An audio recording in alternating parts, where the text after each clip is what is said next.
Attention, les opinions que vous allez entendre dans ce podcast sont le fruit d'une intense réflexion, mais d'absolument aucune recherche concrète, comme toute émission de débat divertissement qui se respecte. Si vous pensez que Mythe l'imitator, c'est probablement vrai. Si vous voulez vous en plaindre, je suis sûr que vous savez déjà comment vous y prendre. Tut tut, les rageux.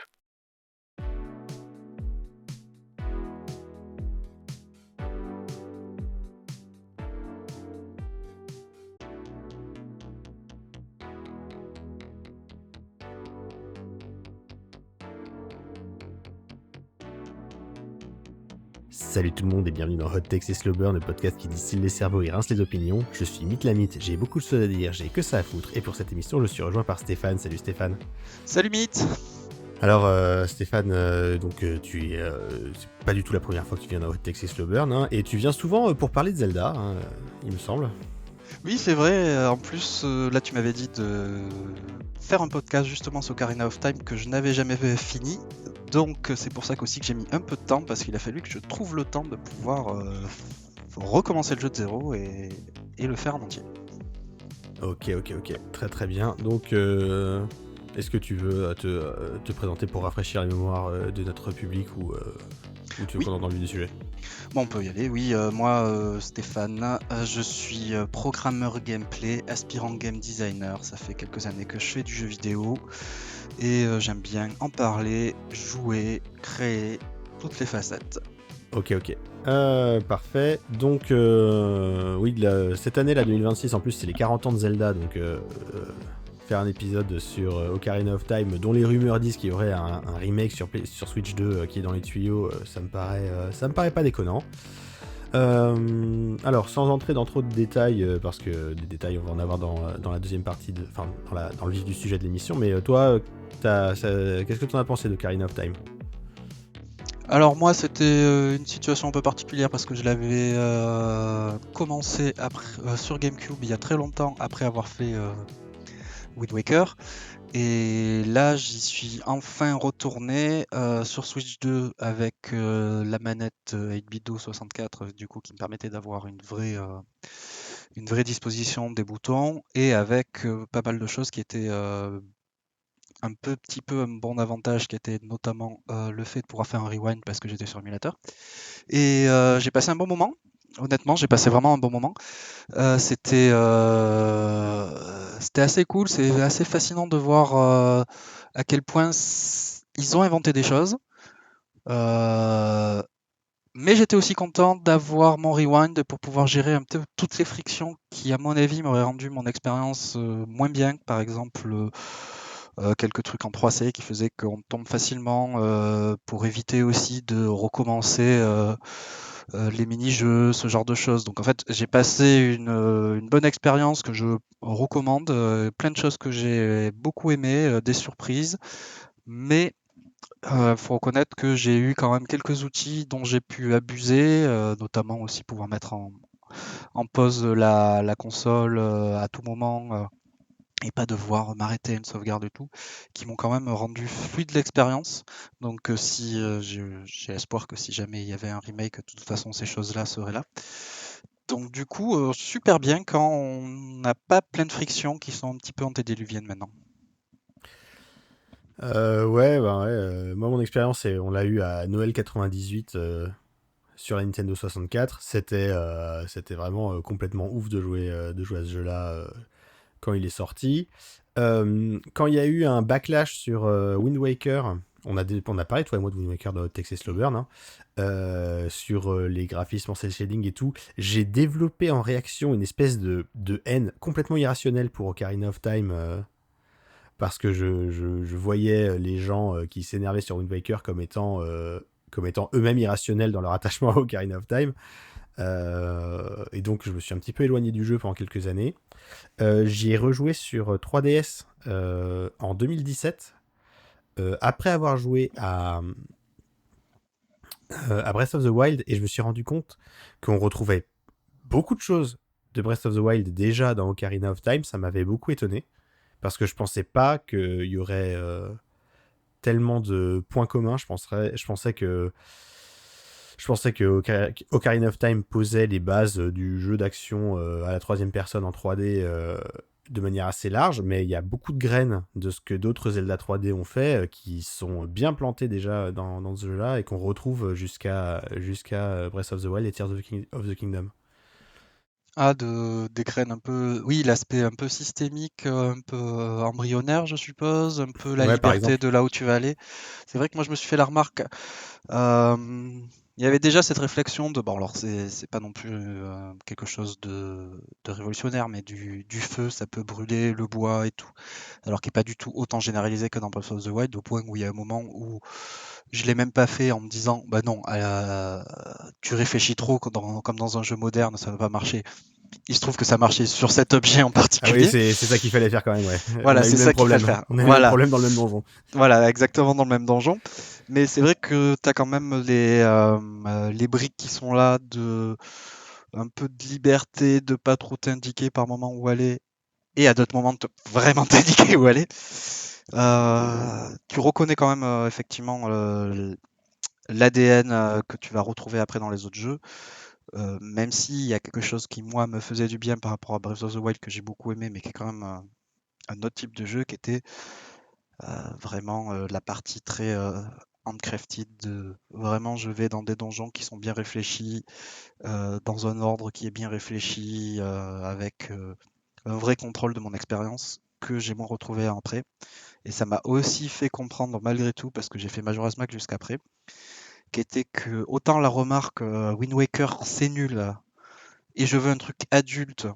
La partie adulte, moi, je suis toujours pas convaincu, mais la partie creepy, je l'ai mieux compris parce que j'ai trouvé le jeu beaucoup plus glauque que ce que je pensais, dans plein d'aspects et beaucoup plus nostalgique. Et en fait, ça m'a fait réaliser que les Zelda étaient souvent très mélancoliques en fait. Ouais. Ouais, c'est mélancolique et c'est assez triste par moment, Ocarina of Voilà. Time. Et en fait, c'est quelque chose qu'on retrouve aussi dans Wind Waker, qui est post-apocalyptique en fait, qui est voilà, la planète est sous l'eau, on va retrouver un vieux donjon sous les eaux. Donc, dans à peu près tous les Zelda, il y a vraiment, et c'était le cas avant, ce côté après la catastrophe, pendant la catastrophe, ou les petites expériences de personnages qui sont un peu tristes. Et pour le coup, ça a été reproché à Wind Waker, alors qu'en fait, c'était juste une histoire d'apparence graphique, et je trouve qu'il y a encore des trucs comme ça dans Wind Waker. Mais ça m'a fait réaliser que Breath of the Wild et Tears of the Kingdom, qui ont beau être quelque chose de post-apocalyptique, ont un peu perdu dans les micro-expériences. On rencontre moins des gens au destin tragique. Ah oui, oui, je vois ce que tu veux dire. Et oui, je suis d'accord avec toi que la majorité des Zelda, c'est des jeux qui parlent de fin du monde, et une bonne partie d'entre eux parlent de qu'est-ce qui se passe après la fin du monde. Voilà, c'est ça. Euh, Et effectivement, du coup, ça m'a fait réaliser que c'était là-dedans, mais surtout que ça passait beaucoup par de micro-expériences qui, ça, pour le coup, a disparu, je trouve, encore dans Tears of Kingdom et Breath of the Wild et Echoes of Wisdom aussi, on va rencontrer vraiment des petites personnes qui ont un destin un peu particulier, à la recherche de quelque chose qu'ils ne trouveront jamais ou de quelque chose qu'ils ont déjà perdu, voilà l'aspect cimetière, personne qui a perdu son père, l'aspect deuil. Et c'est vrai que ça m'a vraiment surpris dans le jeu. De dire c'est là, oui, et en fait c'était là souvent en fait dans les Zelda. oui. Alors, c'est bon, c'est pas l'émission qu'on va faire aujourd'hui, Et mais par certains aspects, je trouve que Ocarina of Time parle plus de deuil que Majora's Mask. Euh, ah bah ça, oui, ça sera une discussion intéressante. parce que pour moi, enfin, ouais, rapidement, la fameuse version de Majora's Mask, chaque donjon est une étape du deuil, pour moi, c'est une interprétation, je vais dire, optionnelle et un peu superficielle. Alors que Ocarina of Time, t'as des gens qui sont vraiment en deuil parce que y a des gens qui sont vraiment morts, quoi. Oui, c'est ça. Et en plus, tu as le deuil de l'enfance, ce genre de choses. Donc oui, clairement, le deuil était déjà là dans Ocarina of Time, Ouais, enfin, c'est il y a sûr. zéro souci. Ok, alors, donc, bon, globalement, bonne expérience Ocarina of Time. Un peu dans son jus, c'est bien de le faire avec du rewind ou alors de le faire sur 3DS, je pense. Oui, je Euh, pense que c'est, alors pas dire nécessaire parce qu'on peut toujours arriver à s'amuser là, mais là j'ai trouvé que moi ça m'a empêché de trop râler sur toutes les frictions et de pouvoir vraiment profiter de tout ce qui était positif en fait. ouais, ouais. Même si les sauts, on se plaint, mais en fait, les sauts dans Ocarina of Time, ils sont très réalistes parce que dans la vraie vie, tu t'as pas de raison de sauter si t'es pas au bord d'un truc, et une fois que t'as sauté, tu peux pas corriger ta trajectoire en l'air. Oui, ça, cette partie-là, on est d'accord. Sauf que dans la vraie vie, quand je cours vers une paroi, je sais que dans quel sens je vais tourner et je suis pas surpris que j'étais pas au bon angle et que d'un coup je saute complètement sur la droite. C'était plus Oui, cette partie-là qui me oui, gênait. oui, c'est la partie moins réaliste, oui. Et c'est Voilà, c'est là, la partie. et c'est là que le réalisme de pas pouvoir corriger sa trajectoire en l'air pose problème. Voilà, c'est ça. Bien, donc moi j'ai une hot take avec laquelle je sais que t'es pas vraiment d'accord concernant Ocarina of Time, et donc D'accord. on va l'explorer dans le reste de l'émission. Pour moi, Ocarina of Time, c'est un remake du Zelda qui a été fait 2 jeux avant, A Link to the Past. Mais enfin, mais je vais développer des arguments pour le démontrer. Mais donc on commence par la hot take, hein, pour moi. Et ça, vous pourrez trouver des choses qui vont dans ce sens-là sur Internet, hein. Il y a des vidéos qui expliquent que A Link to the Past a posé un petit peu les fondations du Zelda linéaire à donjon qui sont sortis jusqu'à Breath of the Wild. Mais spécifiquement Ocarina of Time a vraiment, pour moi, quelque chose de... On a refait... euh, on a refait A Link to the Past en 3D. Euh, un petit peu de la même manière que Super Metroid, c'est à moitié une suite et à moitié un remake de Metroid sur NES, tu vois. Oui. En fait, c'est un sujet intéressant parce qu'en fait, le vrai débat pour moi, c'est qu'est-ce qu'on appelle un remake? Dans le sens où quels sont les éléments qui doivent être là ou pas. Je suppose qu'on va l'explorer juste après que tu as des éléments pour ta hot take là-dessus, mais c'est que je comprends d'où ça vient dans le sens où c'est vraiment un jeu qui structurellement, en fait, pour moi, ils ont eu tellement de choses à créer que structurellement, ils ont fait le choix de se baser sur l'ancien. C'est-à-dire Ouais, je que vois. voilà, c'est de dire des choses qu'il faut, à mon avis, savoir faire quand on va faire un jeu vidéo et quand on va vouloir innover dans certains domaines. De dire, ben, en fait, il y a des bases qui sont pas forcément celles où on veut innover parce qu'on a vraiment une idée forte. Et du coup, on garde ces bases et que pour moi, Ocarina of Time, du coup, ils ont tellement eu de choses à faire qui ont été les contrôles, la gestion de la 3D, et donc du coup, tous les objets, toute cette progression, gestion de la 3D à la fois en gameplay et à la fois visuel, que les choses qui ne nécessitaient pas forcément d'être révolutionnées parce qu'on changeait de console, puisque les autres nécessitaient d'être révolutionnées d'une certaine manière, se sont dit, allez, on garde nos bases, on reste sur les acquis et on part sur ce qu'on connaît. Ouais, ça, je suis assez d'accord sur cette analyse-là. Petite remarque au passage qu'on n'a pas dite, mais euh, moi je dis bravo à la caméra, hein. Caméra de 1998 sans stick droit pour contrôler l'angle, ça se débrouille bien, hein. Oui, oui, bah, c'est ça, moi j'ai trouvé ça très impressionnant en soi de se dire d'où ils viennent et d'où ils vont. Alors c'est quand même post Mario Kart 64, Mario 64, pardon. Oui, c'est post Mario 64, c'est vrai. Mais oui, oui, c'est que de dire, voilà, il faut quand même se dire que, alors je pense souvent à Link to the Past, mais en fait il y a quand même eu le quatrième qui est Link's Awakening entre les deux, mais se dire, faut comparer, placer les deux opus côte à côte, de dire on part du petit bonhomme vu dessus qui donne des coups d'épée dans 4 directions, à ça et se dire ah oui non mais le travail qu'ils ont eu à faire est titanesque là-dessus quoi. Et Oui, c'est... d'ailleurs, oui, Oui, vas-y. c'est une des raisons aussi pour lesquelles je pense que Majora's Mask, et c'est le cas de beaucoup de personnes, a plus mes faveurs, où je me dis ah j'ai préféré mon expérience à ce niveau-là, c'est que justement Majora's Mask se base du coup prendre toutes les bases que Ocarina of Time a dû mettre en place, qui étaient révolutionnaires dans Ocarina of Time, et peut enfin se permettre d'innover sur le reste, sur sa structure et sur sa narration, là où Ocarina of Time n'a pas pu le faire parce qu'ils étaient déjà occupés à révolutionner le reste, quoi. Après, voilà, c'est ma sensation. Je sais pas comment ça s'est passé dans leur tête, mais c'est vrai qu'il y a ce côté-là de dire Ocarina of Time, quand on le fait, on se rend compte de tout ce qui est révolutionnaire.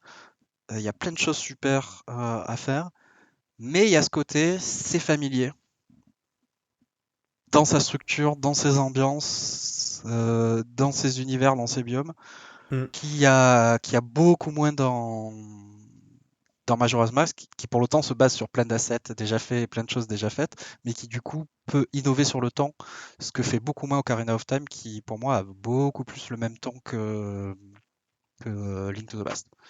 Ouais, bah d'ailleurs c'est intéressant parce qu'on peut même faire un parallèle entre l'enchaînement A Link to the Past, Link's Awakening et l'enchaînement Ocarina of Time, Majora's Mask. Oui, c'est ça. Link's Awakening, il y a un côté, on est obligé de garder le core gameplay. Du coup, on change complètement le ton du jeu.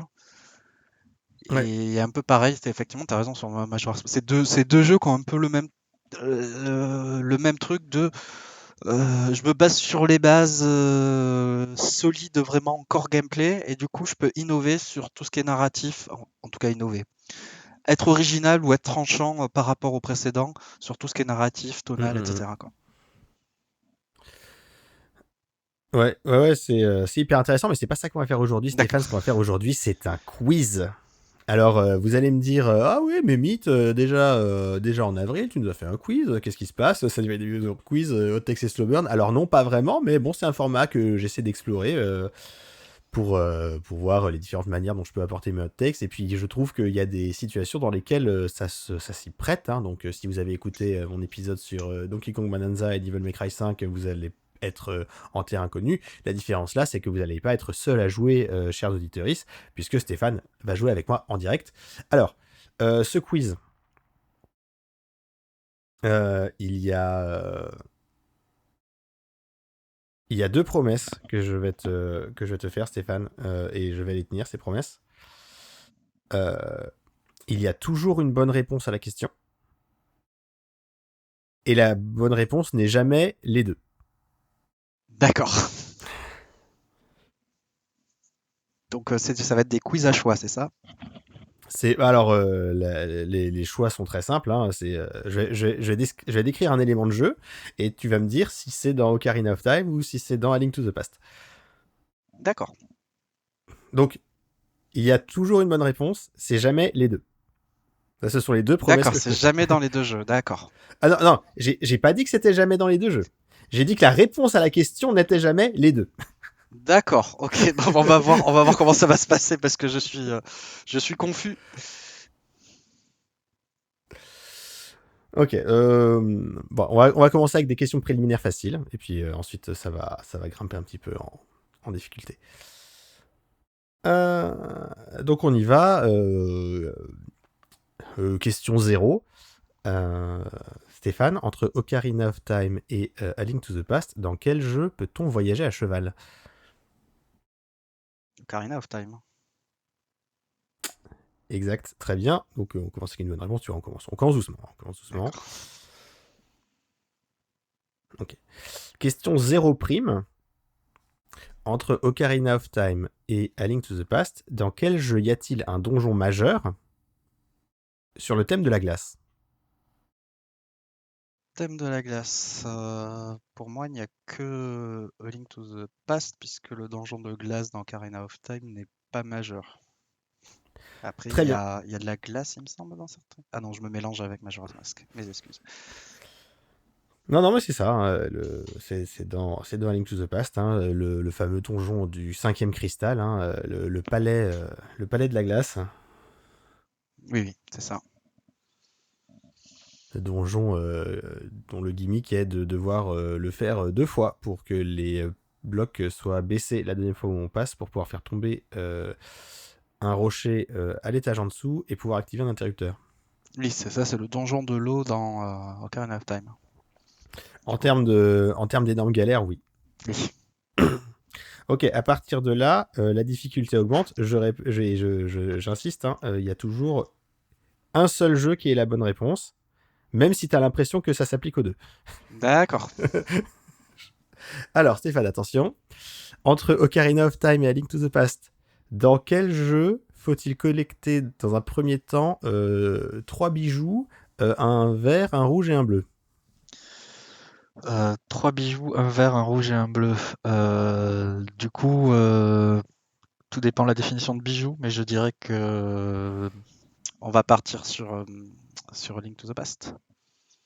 Ah, dommage, c'était Ocarina of Time. C'est vrai que dans A Link to the Past, on doit récupérer les 3 médaillons du courage, de la force et de la sagesse dans le palais de l'Est, le palais du désert et la tour des rats. Mais on doit récupérer les 3 pierres précieuses qui sont de la même couleur, hein, l'émeraude Kokiri, le rubis Goron et le saphir Zora dans Ocarina of Time. Et c'était à ça que je pensais. D'accord. Je vois où tu vas partir. Donc la réponse est toujours les deux, sauf que j'ai pas le droit de le dire. Je vois pas ce qui te fait dire ça. J'ai été très clair au début du quiz. Ok, t'es prêt pour la question suivante? Alors, Stéphane, entre Ocarina of Time et A Link to the Past, dans quel jeu y a-t-il un mini-jeu où il faut payer pour pouvoir creuser et où la récompense finale est un quart de cœur?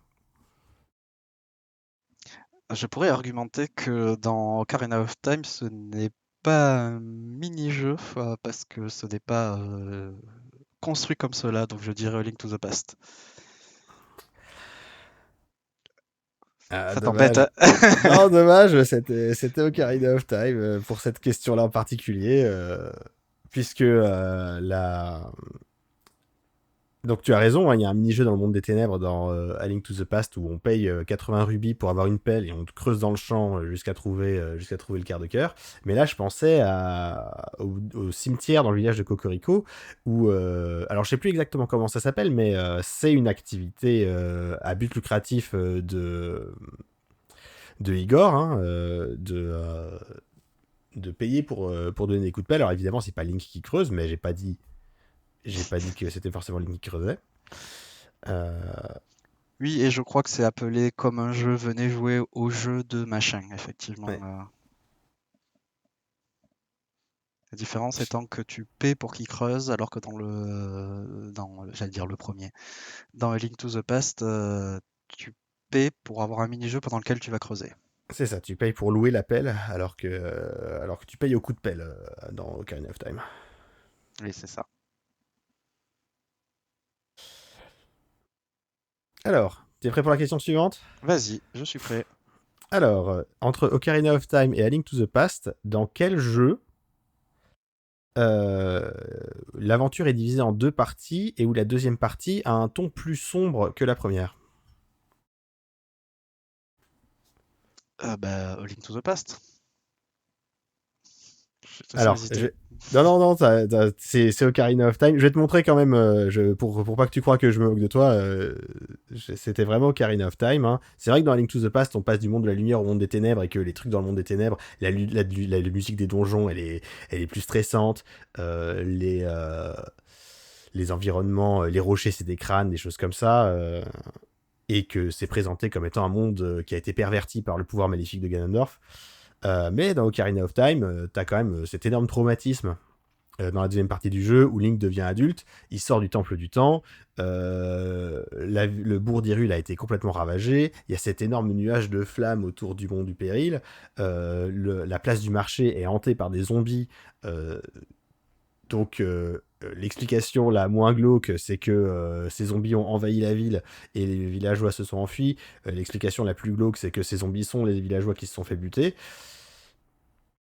Ouais, il y a une partie, en plus, je suis en train de réfléchir, mais il y a une partie du village qui s'enfuit, ça c'est sûr. Mais il y a aussi une partie qui est morte. Parce que ça aussi, c'est sûr, ça c'est dit explicitement. Ouais, donc c'est pas clair. Alors je te montre quand même que, tu vois, Tu as prévu une réponse à chaque fois. Ouais, j'ai prévu une réponse à chaque fois, hein. Je ne me moque pas de toi. D'accord. Alors, t'es prêt pour la question suivante? Vas-y. Ok, donc on est sur la... Donc si on compte pas les 2 préliminaires, on est question numéro 4. Entre Ocarina of Time et A Link to the Past, Dans quel jeu peut-on faire une série de quêtes pour obtenir l'épée la plus puissante du jeu? Euh, Moi, je dirais vite Ocarina of Time parce que effectivement, je me souviens pas quelle est exactement la série de quêtes de A Link to the Past, mais je pense que il y a si il faut récupérer d'abord Excalibur, ensuite la forger, ensuite avoir la bombe pour pouvoir ouvrir le truc, pour avoir le jeté. Mais je trouve que ça s'applique plus à Ocarina of Time pour la grosse épée. C'est A Link to the Past. C'était Link to the Past. Et effectivement, il faut récupérer Excalibur. Ensuite, il faut récupérer les gants dorés pour pouvoir soulever les rochers noirs et sauver un des deux forgerons dans le monde des ténèbres et le ramener à la forge pour faire tremper l'épée. Et une fois qu'on a fait tremper l'épée, il faut avoir fini les donjons 5 et 6 pour pouvoir acheter la grosse bombe au magasin de bombes du monde des ténèbres, faire exploser la paroi de la pyramide et aller voir la reine des fées maudite pour qu'elle nous donne les flèches d'argent et l'épée niveau 4. Ah oui, c'est vrai que c'est les deux en même temps. Enfin, Et moi, ça me paraît pas déconnant d'appeler ça une série de quêtes. oui, c'est. Je dirais que. C'est plus formalisé comme une série de quêtes dans Ocarina of Time, et tu peux faire juste ça le temps d'avoir l'épée à deux mains, c'est vrai. Oui, c'est ça. Et en plus, j'allais faire une remarque à laquelle je pense pas forcément enfin, avec laquelle je suis pas forcément d'accord maintenant, qui était de dire c'est plus des quêtes dans Ocarina of Time parce que c'est formalisé tel quel, alors qu'en fait, si tu es sur te bases sur l'analyse ou sur le design, tu t'en fous que ça soit formalisé tel quel. Ce sont des quêtes d'un point de vue design de je dois enchaîner les actions, quoi. Mm. Ok, question suivante. J'allais juste te dire que dans A Link to the Past, si vous utilisez le marteau pour taper sur le morceau de métal incandescent chez les nains, ils vous engueulent et ils vous disent que c'est pas votre métier. C'est vrai qu'ils sont très gatekeepers sur ce sujet-là. Alors, question numéro 5, Stéphane. Dans quel jeu entre A Link to the Past et Ocarina of Time peut-on faire les donjons de la deuxième partie dans le désordre? Je cherche celui auquel c'est le plus le cas.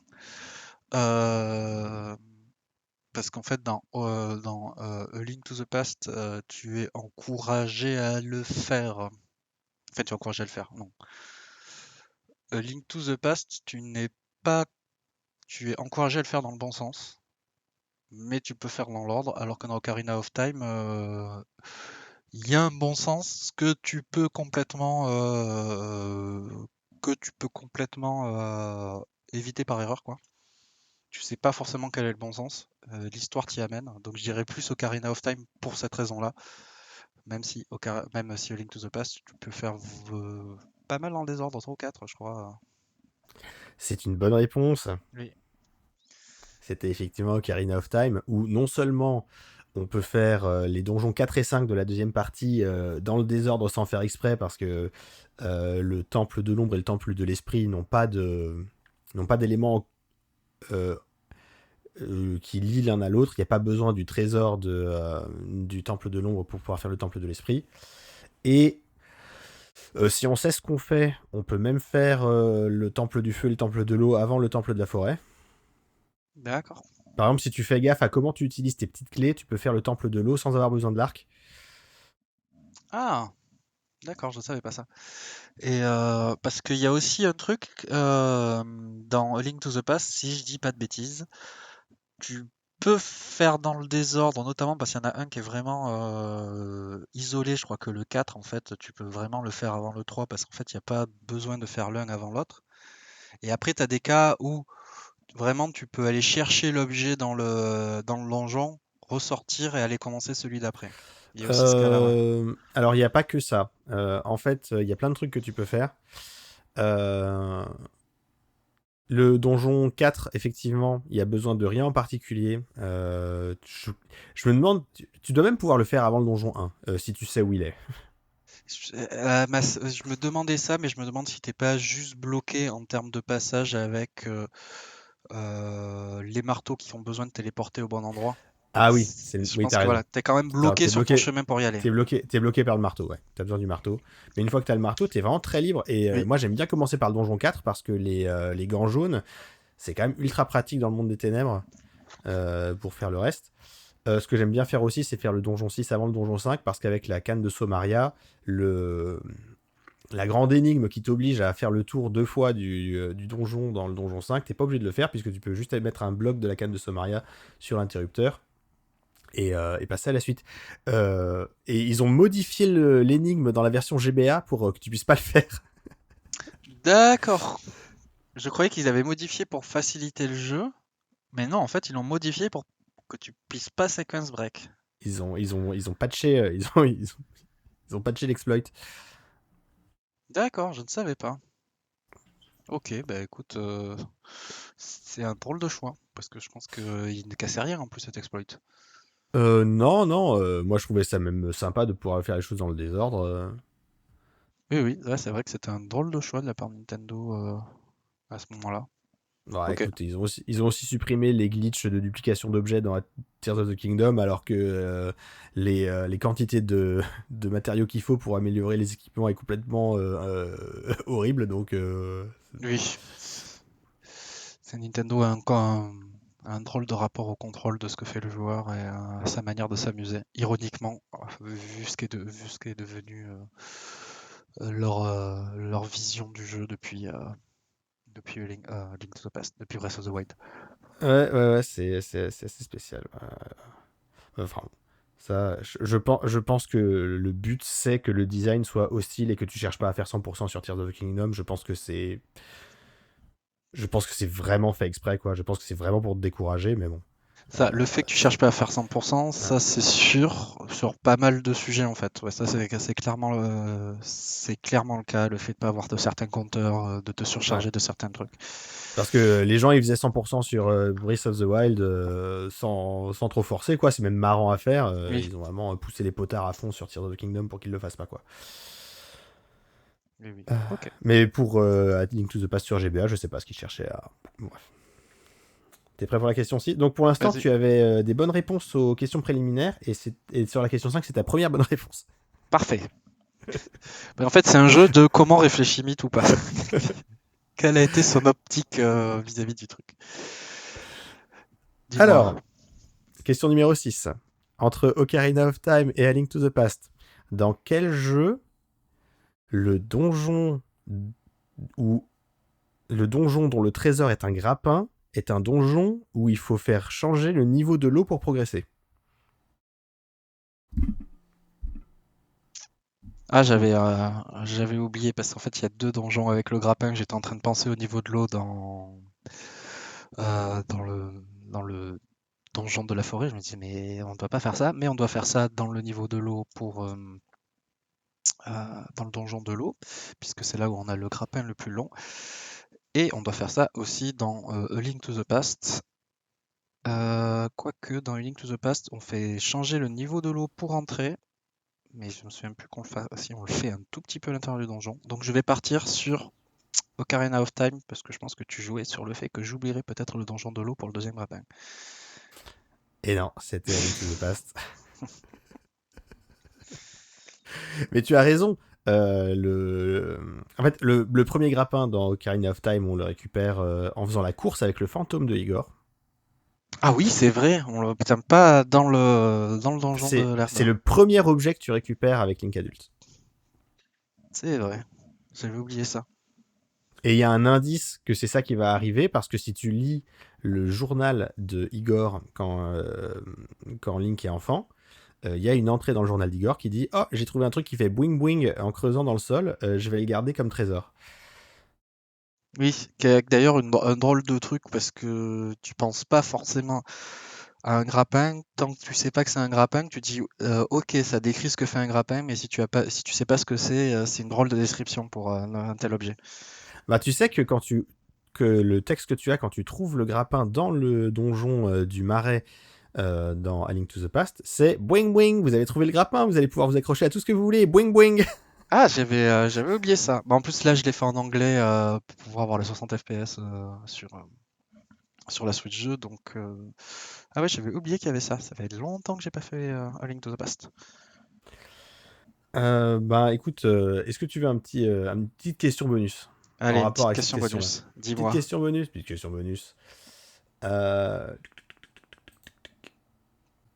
Toujours entre Ocarina of Time et A Link to the Past, euh, dans quel jeu le donjon où le trésor est un grappin, la manière de combattre le boss, c'est d'utiliser le grappin pour en détacher une partie et l'attaquer. Euh, Je viens de me rendre compte que je viens de phaser complètement sur le boss du donjon de l'eau de Karina of Time. Parce que le boss final, je me souviens plus.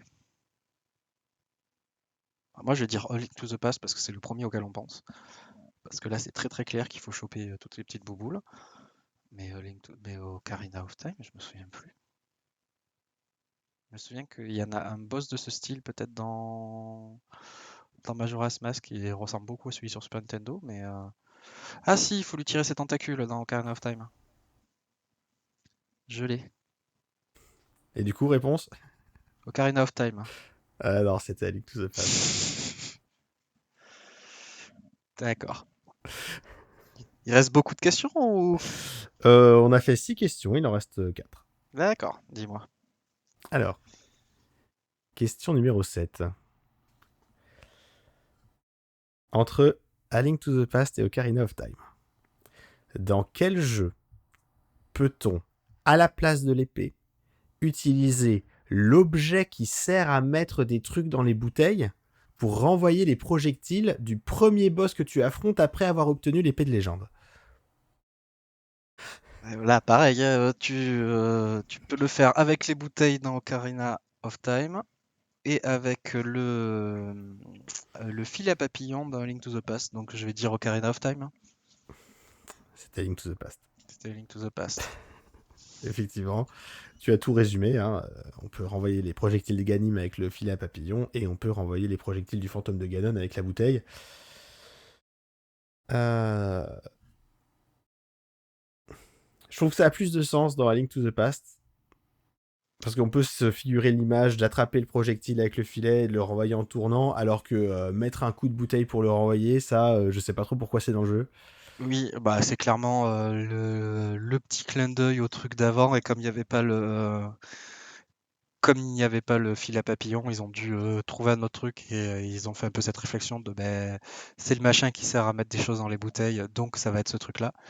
Mais c'est vrai que c'est. Bon, déjà, le fil à papillon, c'était un peu compliqué. Ça faisait vraiment l'easter egg de. Ça ressemble aussi. Il y avait aussi ce côté-là, ça ressemble à un coup d'épée dans le jeu, le coup de fil à papillon, Ah, en si ça se termes trouve, il y a une d'animation. histoire, si ça se trouve, il y a une histoire d'animation et de sprite qui fait que le masque de collision, le jeu le considère comme un masque de collision d'épée dans cette situation en particulier.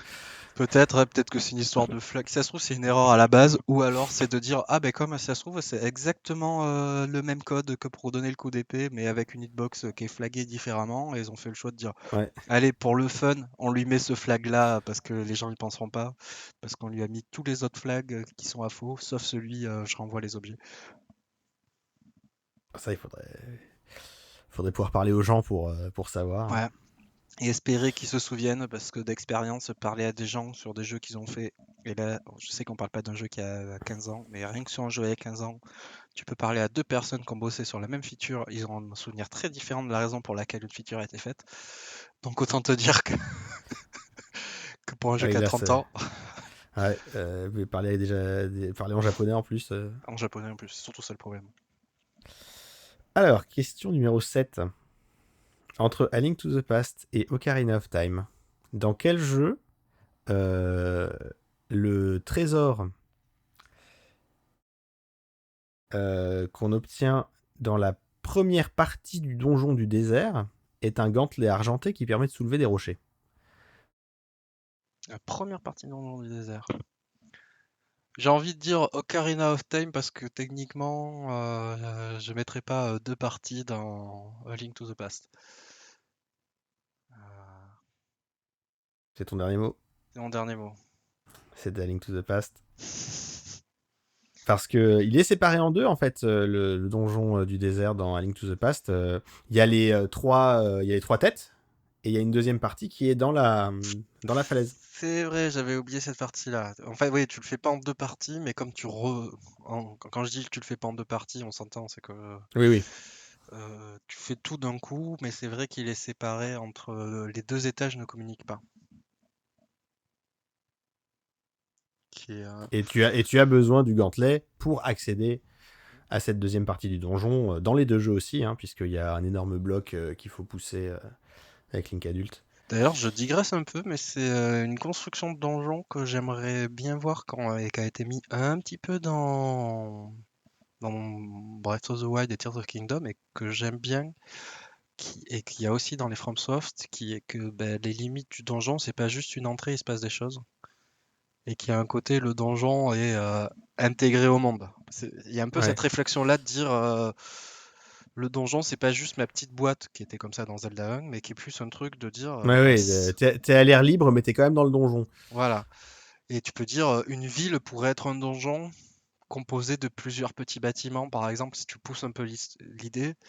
Et moi, j'aime bien l'idée, si tu réfléchis un peu au futur de Zelda, de dire j'ai envie de retrouver l'idée d'avoir vraiment des donjons avec tout un grand espace que tu vas devoir explorer, elle va faire du level design et des puzzles, mais sans avoir ce côté j'ai changé de phase de jeu, quoi. Et d'avoir ce côté plus grosse intégration au monde, quoi. Ouais. Bah dans Final Fantasy XVI, il y a un des donjons, c'est une ville assiégée, et à part quand tu la visites pour faire le donjon et le boss, tu peux pas accéder à cette ville, et puis après elle est rasée de toute façon, donc tu peux pas y aller avant, et tu peux la faire que pendant le donjon. Donc toute la ville, c'est un niveau en fait. Ouais, mais du coup, tu vois, c'est un peu opposé à mon envie qui est de dire moi, ce que Oui, j'aimerais, c'est que ça soit pas identifié dans ma tête comme je viens de changer de modalité de jeu et de dire j'ai fait un donjon sans m'apercevoir que j'avais fait un donjon. C'est ça que j'aime bien ouais. aussi, de dire ce que je trouve un peu chez les From Software, hein, de ce côté-là. Alors c'est pas exactement ça, mais je pense qu'un truc qui est plus dans l'idée que de ce que tu aimerais, il y a une mission dans Metal Gear Solid 4 qui est une mission d'infiltration incognito dans une ville, où donc tu as un trench coat et tout, très film noir. Mais en fait, au fur et à mesure que tu avances dans la mission, il y a de plus en plus de soldats dans la ville, et il commence à y avoir des véhicules blindés et tout. Et, euh, et sans que tu t'en rendes compte, au fur et à mesure de la mission, tu passes de te cacher derrière un coin d'immeuble pour pas te faire voir par des gardes qui passent comme ça, à vraiment ramper dans la boue pour échapper aux obus et tout. Et j'avais trouvé que la progression et le changement de ton à l'intérieur de la mission était vraiment fait avec un super rythme qui fait que tu te rends pas compte Oui, du changement d'échelle et d'enjeu. euh, et que c'est après coup que tu te dis, ah ouais, en fait, il y a eu un énorme crescendo. oui, d'accord, oui, c'est ouais, c'est un bon exemple, effectivement, c'est la même idée de dire je me rends pas compte que mes modalités de jeu ont changé. Et tout s'est passé ça, et je trouve ça vachement intéressant de dire je me rends pas compte que j'étais dans un état, je suis passé dans un autre, et ça s'est passé de manière organique, quoi. Ouais, ouais, Mm, ouais, c'était vraiment bien fait ça. mm. Ok, question 9. 9. Alors, entre A Link to the Past et Ocarina of Time, dans quel jeu utilise-t-on un instrument avant de couleur bleue pour voyager entre des points fixes de la carte? Réfléchis pour quelle est la notion à ce niveau-là. Donc je vais dire Ocarina of Time parce que c'est lui, c'est le moins évident des deux. C'était effectivement Ocarina of Time. Parce qu'effectivement, c'est très explicite dans Link to the Past, car c'est son seul fonctionnement au final, qui est juste mon objet ATP. Mais tu peux faire ça plus tard dans Ocarina of Time en apprenant les bonnes chansons. Oui, bah d'ailleurs, on est obligé de passer dans la deuxième partie du jeu dans les deux cas, puisqu'il faut rencontrer le propriétaire de la flûte dans Link to the Past, qui est dans le bosquet du monde des ténèbres et qui te donne la pelle, qui te permet de récupérer C'est la vrai. flûte. Euh, et dans Ocarina of Time, on apprend les chansons au fur et à mesure avec Shake, et Mm. chaque chanson, c'est une destination. C'est vrai. C'est une c'est une manière dont je comprends le fonctionnement, mais qui, en termes de gameplay, commence à être potentiellement fatigant de devoir retaper les trucs et tout. Et c'est un bon exemple de là où j'étais content de rewind quand je m'apercevais que j'avais joué la mauvaise chanson. Ah ouais. Et oui, Ouais, ouais, ouais. c'est ce genre de choses en fait de dire ah j'ai pu accélérer, enfin pas accélérer, mais rewind des rituels pour pas les refaire quand je m'étais gouré quoi. Ouais, ben, alors, sur 3DS, je trouve vraiment galère parce que la disposition des boutons par rapport à la hauteur de la note, elle est pas illogique, mais elle est pas intuitive. Oui, on en avait parlé en plus. Mais l'avantage, c'est que les mélodies, tu peux les retenir. Comme c'est sur les boutons RL, X, Y, A, tu peux prononcer les suites de boutons et te les réciter dans ta tête pour pouvoir les faire ensuite. Oui, d'accord. Ben, là, ce que j'ai bien aimé, par contre, en Ocarina et Majora's, c'est qu'il y a beaucoup de mélodies qui sont, mine de rien aussi, c'est pas tout le temps le cas, mais qui sont un peu quart de cercle A ou demi-cercle machin. Mais du coup, ben, effectivement, s'ils ont gardé la même disposition, mais en changeant de bouton sur 3DS, tu finis par perdre tout le sens qui va avec, quoi. Ouais, ouais, mais non, mais du coup, genre la berceuse de Zelda, je crois que ça faisait hilaire, quoi. Ah, d'accord. Ça marche aussi. Ça marche aussi, mais j'ai vraiment. Mais bon, du coup, j'étais un peu obligé de faire ça. Et Alors, puis, t'es prêt pour la dernière question? je suis prêt. Ok. Alors, pour la dernière question, il y a un indice visuel, donc je verrai comment j'intègre ça. Peut-être que je le mettrai sur le Discord de Studio Carton C, hein. N'hésitez pas à aller sur le Discord de Studio Carton C pour nous dire ce que vous avez pensé de A Link to the Past et Ocarina of Time. Donc, Stéphane, pour la dernière question, dans quel jeu entre Ocarina of Time et A Link to the Past voit-on l'objet suivant qui est appelé médaillon?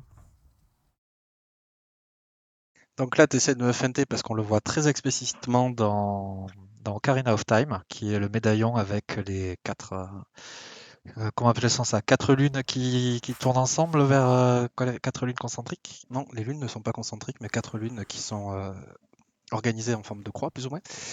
Et donc, on doit le récupérer dans Ocarina of Time, mais c'est un objet aussi de A Link to the Past, donc je vais dire A Link to the Past, qui est un des trois médaillons qui donne des super pouvoirs. Alors, c'est vrai que c'est le médaillon de flamme de A Link to the Past, mais ce que j'ai dessiné, c'est c'est le médaillon du sage de la forêt de Ocarina of Time. D'ailleurs, j'avais pas réalisé que du coup, le sage de la forêt a comme médaillon le médaillon des flammes. C'est un choix, hein, c'est un C'est un choix. choix, c'est un choix. Et après, on se demande pourquoi Hyrule va mal. Moi, je dis que c'est à cause des gorons, parce que bon, les gorons, ça va, mais c'est quand même Oui, c'est des ça. problèmes.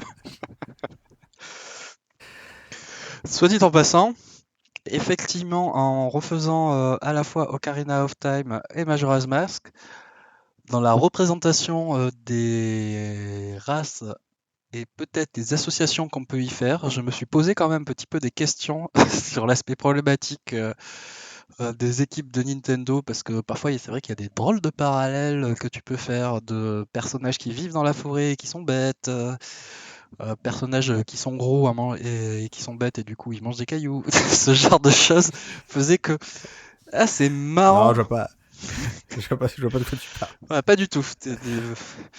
Donc ouais, c'est vrai que je me suis fait une remarque et de me dire, évidemment, ça veut pas dire c'est un énorme brûlot fasciste de jouer à Zelda, mais je trouve ça intéressant aussi d'avoir un petit peu de recul et de se dire, ah, il y a certaines représentations qui viennent peut-être pas de nulle part et qui peuvent interroger, se dire comment on peut faire mieux euh, comment on peut faire mieux quand on pioche dans différentes cultures pour représenter nos personnages et qu'on n'y fait pas forcément honneur.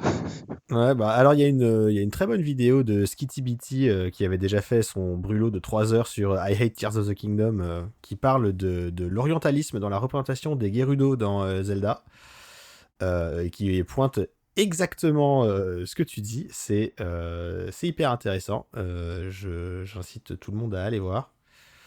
Ah mais c'est vrai qu'en plus j'ai même pas pensé au Gerudo parce que je pensais vraiment aux créatures, mais oui, le Gerudo peuple oriental de voleurs qui vit à Ah non, côté et tout. non, c'est pas des orientaux parce que le désert est à l'ouest. Donc, D'accord, ok, d'accord. À l'ouest du Japon, du coup. Oups. Oups, oups, oups. Ouais, Ok. les voleurs du désert dont le symbole est un croissant de lune et une étoile. Ouais, ouais. Oui, c'est vrai. Ouais, ouais, ouais, ouais, ouais, ouais, ouais, ouais, ouais, ouais, ouais, Exactement. ouais.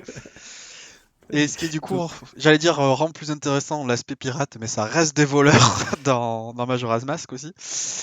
Mais oui, oui, non, il y a plein de trucs comme ça où tu te dis, mais même ceux qui sont moins évidents, la représentation des Iliens qui sont le peuple élu, etc. Et pareil, je suis pas en train de dire ils sont arrivés avec de mauvaises intentions, peut-être que si, certains, mais oui, ça manque un petit peu de recherche et de recul sur les cultures, on va dire, Zelda. un petit peu, un petit peu. Mais je mettrai le lien de la vidéo dans la description de l'épisode. Pareil, ça m'intéresse aussi. Alors, est-ce que tu es prêt pour une question bonus? Une Dis-moi. dernière question bonus et après on a fini. Alors, dans quel jeu euh, affronte-t-on à la fin du jeu un alter ego de Ganon au sommet d'une tour, puis où on affronte Ganon dans sa forme démoniaque à un autre endroit? J'avais oublié qu'il se passait ça, que c'était un alter ego de Ganon qu'on affrontait dans la tour des rats. Parce que c'est Alors, je parle de vraiment la séquence, on affronte l'alter ego, et juste après, on affronte Ganon dans sa forme démoniaque. parce que ça, Ocarina of Time, c'est vraiment, tu peux dire, juste après. Non, parce que tu téléportes. En fait, c'est plus rapide dans A Link to the Past que dans Ocarina of Time, je suppose. Parce qu'Ocarina of Time, tu dois descendre toi-même. Ça se débat. Je pense que tu as pensé à Ocarina of Time, mais effectivement, c'est la. En fait, Ocarina of Time, c'est là où c'est le plus évident. Parce qu'on n'y pense pas forcément dans Link to the Past, parce que Link to the Past, c'est la tour, téléportée là où il est rentré. Et puis en plus, tu affrontes Aghanim, qui est vraiment alter ego. Là où Ganondorf et Ganon, tu pourrais argumenter que c'est la même personne. Mais je vais Alors, dire Ocarina of Time. eh ben, je te l'accorde, je te l'accorde. Même si on voit l'esprit de Ganon sortir d'Aganim hein, quand Oui, tu le oui. bats dans la tour de Ganon. Donc, Clairement, clairement. et Ganon dit à Link, vous avez battu mon alter ego. Exactement, oui, il dit exactement ça. Il dit, vous avez battu mon alter ego. Là où dans Ocarina of Time, tu es plus, tu te dis, c'est Ganon qui s'est transformé. T'as oublié qu'il y en a un qui s'appelait Ganondorf et l'autre qui s'appelait Ganon, quoi. Alors que dans Link to the Past, c'était vraiment, c'est mon alter ego, je sors et je vais là, quoi. Ouais, d'ailleurs, dans la vidéo de Skitty Bitty, il montre des croquis de à quoi devait ressembler Ganondorf au début. Et c'est un design très inspiré d'Aganim en réalité.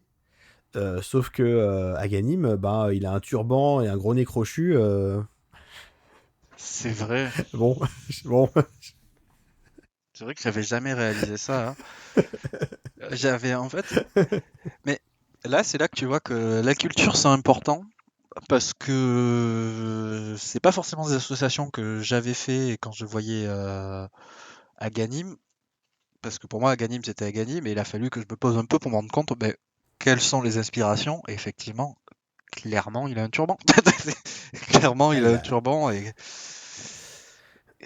qui vient d'un peuple ah bah, techniquement, si désert. c'est un déguisement de Ganondorf, bah, forcément, c'est un Gerudo, quoi. Donc, il vient du désert. Hein. Parce que ça, c'est dans le lore de A Link to the Past. Hein. C'est expliqué dans le jeu et dans le manuel du jeu qu'il y a le chef des voleurs du désert qui s'appelle Ganondorf Dragmire qui s'est emparé de la Triforce et qui est devenu le démon de Ganon. Hein. C'est déjà dans A Link to the Past. Oui, c'est d'ailleurs justement, on en avait parlé ensemble que il y a plein de gens qui étaient vraiment attachés absolument comment dire, à la timeline du jeu, etc. Et en fait, tu t'aperçois que mine de rien, il y a plein de choses que tu lis pas forcément, mais qui sont vraiment là dans tous les jeux de lore où tu lis au tout début et que tu oublies, mais en fait, il y a une certaine cohérence qui a quand même toujours été maintenue, quoi.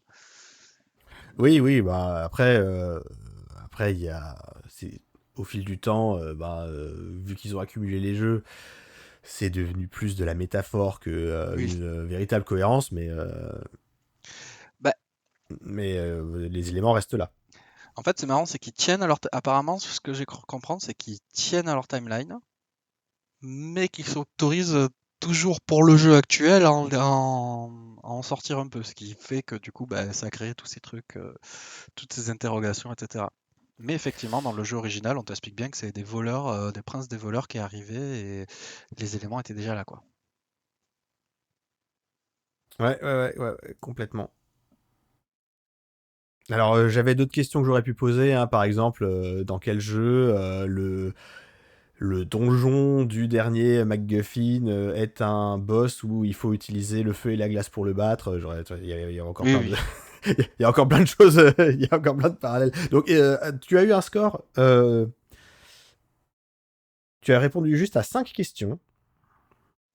Sur 12, du coup. 14 si on compte les questions Ah bonus. oui, 14 encore des questions bonus. Oh ben en fait, j'aurais pu faire mieux en tirant au sort normalement, vu que c'est un peu ce qui s'est passé. Mais, Bah, c'est complètement ce qui s'est passé, mais puisque je peux te le dire maintenant. J'ai d'abord écrit les questions, et ensuite j'ai tiré au sort quelle était la bonne réponse. oui, oui. Tiens, bah, je me doute bien. Mais du coup, en fait, c'est intéressant parce que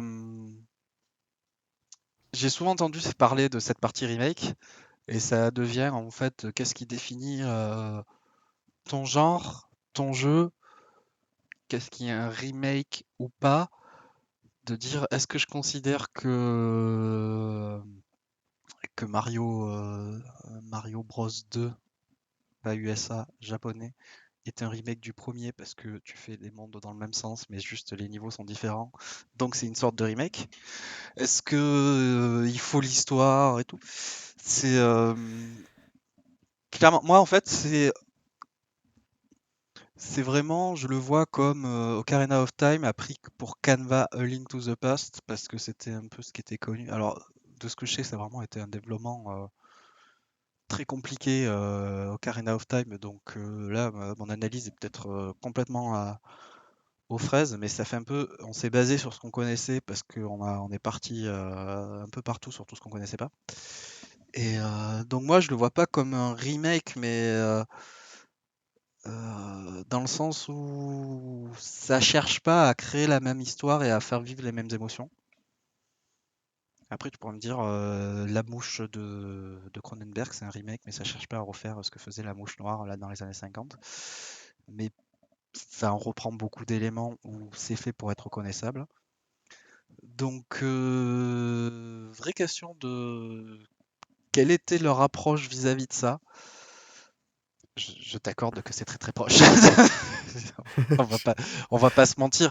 Après, voilà, il y a plein d'éléments qui les distinguent complètement, mais tu sens vraiment qu'il y a un canevas où c'est une réimagination du mythe et qui, à mon avis, aussi a pas mal contribué au fait que, pour revenir au sujet sur les timelines, qu'il y a un peu des arguments de dire chaque jeu c'est la même histoire racontée différemment. Et c'est pas pensé comme ça, mais je comprends. Si on regarde les deux jeux, on peut se dire ça. Chaque jeu c'est la même légende, parce qu'il y a l'aspect légende raconté différemment. Ouais, bah, ça se tient, hein. Tiens, c'est dans quel jeu qu'il y a un boss qui consiste en un subterfuge de dissimulation en rapport avec une jeune femme qui est liée aux sept sages? Ah bah tiens, je me souviens pas ça dans Ocarina of Time. Eh ben, si, parce que le hache-viande que tu affrontes avant d'affronter Kumeko Take, c'est Naburu dans une armure.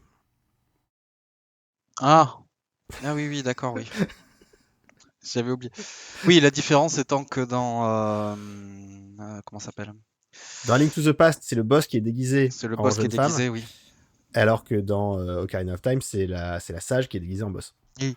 Mais en fait, en tout cas, c'est vraiment le truc de dire, tu vois qu'ils ont absolument pas réinventé tout ce qui avait pas besoin d'être réinventé. Ah oui, oui, ils ont vraiment tout ce qui était reprenable, ils l'ont repris, hein, Mm. c'est assez clair. Et justement, là, l'argument qui ferait on va pas vers le remake, qui est que tous les éléments dont tu parles, en fait, sont vécus différemment dans les deux jeux.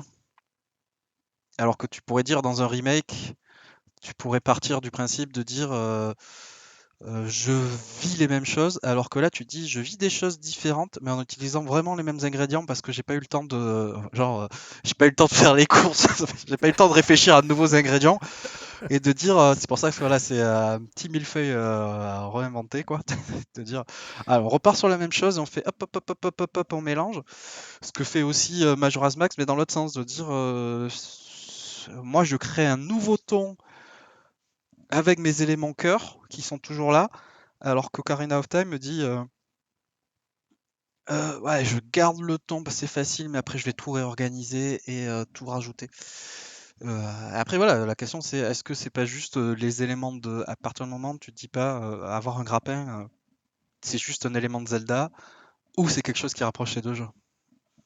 Parce que est-ce qu'on a retrouvé ça Ah dans bah d'autres jeux? alors ça c'est la réponse à cette question, elle est différente en 1998 et en 2026. Oui, c'est sûr. Mais tu pourrais dire c'est la famille. Comment dire, c'est la première famille des Zelda où tu n'étais pas un Zelda si tu n'avais pas un donjon de glace ou pas un donjon de feu. Et quoi qu'il y a encore eu des donjons de feu après, quoi. Mais, euh, mais c'est vrai que structurellement, il y a un côté, j'aurais pu imaginer que, enfin, en faisant A Link to the Past, j'aurais pu imaginer que c'était Ocarina of Time, quelque part. Ouais. De dire de beaucoup d'éléments. Après, ben voilà, là ça parle du temps, alors que l'autre ça parle de monde parallèle. C'est aussi quelque chose qui revient en fait énormément dans les Zelda, mine de rien. De cet aspect, il y a autre chose à côté, Tears of Kingdom, où ils ont fait le dessous Ah qui oui est oui oui. voilà, voilà, Les les notions de monde caché, monde parallèle. de monde reflet. Ouais, en plus c'est ça, c'est aussi cet aspect vraiment monde reflet. Alors le passé présent c'est le plus évident, mais voilà, après il y a eu Ocarina Bah of ouais mais Seasons, Edge, bah t'as aussi ouais Twilight Princess avec le crépuscule. La relation entre le ciel et le sol dans Skyward Sword, oui que j'ai toujours pas fait, où mais qui doit où être ouais. il y a un impact, voilà, c'est plus léger, mais il y a un impact entre ce que tu fais dans le ciel et ce que tu fais au sol. Euh, les deux jeux oracles, t'as le monde de Subrosia dans Oracle of Ages et tu voyages dans le temps dans Oracle of Seasons, t'as le monde de Subrosia et tu voyages dans le temps dans Oracle of Ages. Donc ouais, il y a C'est pour ça que c'est quand il y a les soi-disant leaks du futur Zelda qui vont se baser sur deux on croit. mondes, tu fais oui, bah moi aussi je peux te dire ça va se baser sur deux mondes le prochain Zelda parce que bah, c'est le cas de deux tiers des Zelda. Ouais, c'est ça. Moi aussi je peux leaker un truc. Hein. Donc Bah, en tout cas, merci d'avoir participé à ce quiz avec moi, Stéphane. bah, écoute, avec plaisir. J'espère que tu me piégeras pas dans le prochain podcast qu'on fera ensemble. Oh, non. Salaud, salaud. Et pour vous qui nous écoutez, je vous rappelle que Texas Slowburn est un podcast Studio Carton C. N'hésitez pas à vous rendre sur studiocartonc.fr pour voir tous les autres podcasts du réseau. Vous pouvez aussi venir nous voir sur le Discord du réseau. Merci à Vincent pour la voix off de l'épisode. Merci à Simon pour la musique du générique. Merci à Paul pour le montage. Merci à toi Stéphane d'être venu. Merci de m'avoir invité. Et merci à vous de nous avoir écoutés. On se retrouve le mois prochain. Et je suis toujours Mythamite. Continuez d'ouvrir votre esprit en jouant à des jeux vidéo. Allez, salut tout le monde. Bye bye.